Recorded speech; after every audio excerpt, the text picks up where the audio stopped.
25 illik sədaqət nümunəsi Sevinç Bünyatova və Mirzə Məmmədov illər öncə dəstək olduqları ailəni ziyarət etdilər. Salyanda xeyirxahlığın və sədaqətin nümunəsi olan duyğusal görüş baş tutub.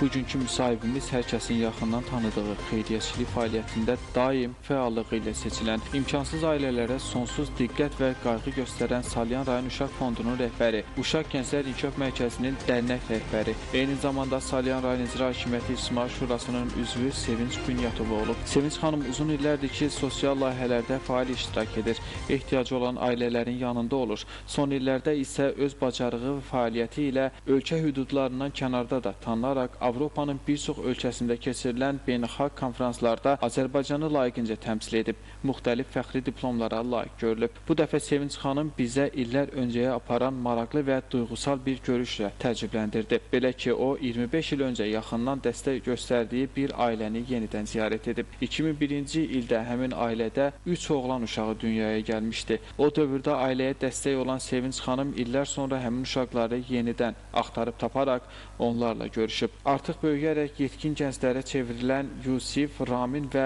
Ramil Sevinç xanımı böyük sevgi və hörmətlə qarşılayıblar. Sevinç xanım onların həyat yolu, təhsili və gələcək planları ilə maraqlanıb. Bundan sonra da mütəmadi əlaqə saxlayacağını və hər zaman yanlarında olacağını bildirib. Görüşdə həmçinin Aran Uşaqların Sağlam Gələcəyi İctimai Birliyinin təsisçisi Mirzə Məmmədov da iştirak edib. O gənclərlə səmimi söhbət apararaq onlara dəyərli tövsiyələrini çatdırıb, qayğı və problemləri ilə maraqlanıb. Sevinç Bünyatova və Mirzə Məmmədov illər keçsə də qayğıya ehtiyacı olan ailələri unutmadıqlarını, xeyirxahlıq və sədaqət prinsiplərinə daim sadiq qaldıqlarını bir daha sübut ediblər. Baş tutan görüş həm ailə üzvləri, həm də iştirakçılar üçün unudulmaz və duyğusal anlarla yadda qalıb. Qurban Vidadi oğlu Səmir Şahlaroğlu bugün informasiya proqramı üçün.